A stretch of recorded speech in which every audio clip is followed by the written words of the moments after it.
পহেলা জুলাই 2024 সালে বৈষম্য বিরোধী ছাত্র আন্দোলনের ব্যানারে কোটা সংস্কার দাবিতে এই আন্দোলন শুরু হয়েছিল, যা পরবর্তীতে ফ্যাসিবাদ বিরোধী আন্দোলন এবং গণ অভ্যুত্থানে ছাত্র জনতার গণ অভ্যুত্থানে রূপ নেয়, যার ফলে স্বৈরাচারী ফ্যাসিস্ট শেখ হাসিনা দেশ থেকে পালিয়ে যায় এবং আমরা একটি নতুন বাংলাদেশ বিনির্মাণের লক্ষ্যে তারপর থেকে কাজ করে চলছি। দেখতে দেখতে 1 বছর আসলে পার হয়ে গিয়েছে। এই 1 বছরে আমাদের অনেক প্রাপ্তি এবং অপ্রাপ্তি রয়েছে, কিন্তু সবকিছুর ঊর্ধ্বে গিয়ে আমরা মনে করি যে এই যে জুলাই গণ অভ্যুত্থান বাংলাদেশের ইতিহাসে, এমনকি পৃথিবীর ইতিহাসও এক অনন্য ঘটনা হিসেবে উল্লেখ হয়ে থাকবে। আমাদের পহেলা জুলাই থেকে 30 জুলাই পর্যন্ত আমাদের সারা বাংলাদেশ ব্যাপী আমাদের 64টা জেলায় জুলাই পদযাত্রা হবে। আমরা এই পদযাত্রার নাম দিয়েছি দেশ গড়তে জুলাই পদযাত্রা। আমরা পহেলা জুলাই শহীদ আবু সাঈদের কবর জিয়ারতের মাধ্যমে এই পদযাত্রাটি শুরু হবে।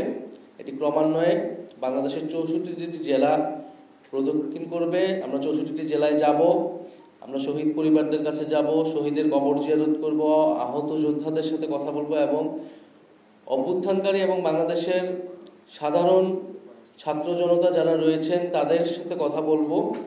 তাদের যে আকাঙ্ক্ষা ছিল জুলাই নিয়ে, সেই আকাঙ্ক্ষার কথা আমরা শুনবো। ফলে মানুষের কাছে যেতে এবং জুলাইকে মানুষের কাছে গিয়ে সাধারণ মানুষের সাথে মিলে স্মরণ করতেই এই কর্মসূচিটি। আমি আবারও বলছি, আমরা পহেলা জুলাই থেকে 30 জুলাই পর্যন্ত জাতীয় নাগরিক পার্টি এবং আমাদের অভ্যুত্থানের যে নেতৃবৃন্দ সকলেই একসাথে এই পদযাত্রাটি শুরু করবে এবং সারা দেশ প্রদক্ষিণ করে ঢাকায় ফিরবে। আমরা 3রা আগস্ট, আপনারা জানেন যে 3রা আগস্ট শহীদ মিনারে ফ্যাসিবাদ বিরোধী 1 দফা দিবস ঘোষণা হয়েছিল। আমরা এই বছর 3রা আগস্ট শহীদ মিনারে ছাত্র জনতার জুলাই ঘোষণাপত্র ইস্তেহার পাঠ কর্মসূচি অনুষ্ঠিত হবে। আপনারা জানেন যে জুলাই ঘোষণাপত্র যেটি সরকারের দেওয়ার কথা ছিল, আওয়ামী লীগ নিষিদ্ধের আন্দোলনের প্রেক্ষিতে 30 কার্যদিবস বলা হয়েছিল, সেই 30 কার্যদিবস পার হয়ে গিয়েছে, কিন্তু সরকার কোনো ধরনের উদ্যোগ আমরা দেখিনি।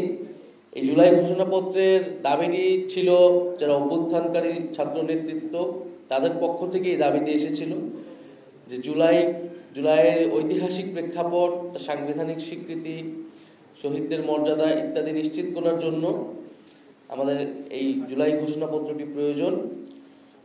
ফলে সরকার যেহেতু এটা তখন বলেছিল সকলের সাথে আলোচনা করে ঐক্যমত্যের মাধ্যমে এটি দিবেন, পরে আওয়ামী লীগ নিষিদ্ধের আন্দোলনের সময় এটি পুনরায় সরকারের প্রতিশ্রুতি দেয়, সেই প্রতিশ্রুতি সরকার রক্ষা করতে পারেনি। ফলে আমরা মনে করি যে অভ্যুত্থান ছাত্র জনতা করেছেন এবং এই ঘোষণাপত্র আমরা ছাত্র জনতাকে সাথে নিয়ে তাই 3রা আগস্ট এই ছাত্র জনতার জুলাই ঘোষণাপত্র এবং ইস্তেহার কর্মসূচি রাখছি। সারা বাংলাদেশের মানুষের আকাঙ্ক্ষা, তাদের প্রত্যাশা শুনে তাদেরকে সাথে নিয়ে আমরা 3রা আগস্ট শহীদ মিনারে ছাত্র জনতার জুলাই ঘোষণাপত্র এবং ইস্তেহার পাঠ করব এবং 5ই আগস্ট আমরা ছাত্র জনতার মুক্তি দিবস উদযাপন করব। 5ই আগস্ট আমরা জানি যে শেখ হাসিনা পলায়নের মাধ্যমে এই গণ অভ্যুত্থান একটা প্রাথমিক বিজয় অর্জন করেছিল এবং বাংলাদেশের মানুষ নতুন করে স্বাধীনতা এবং মুক্তি লাভ করেছিল।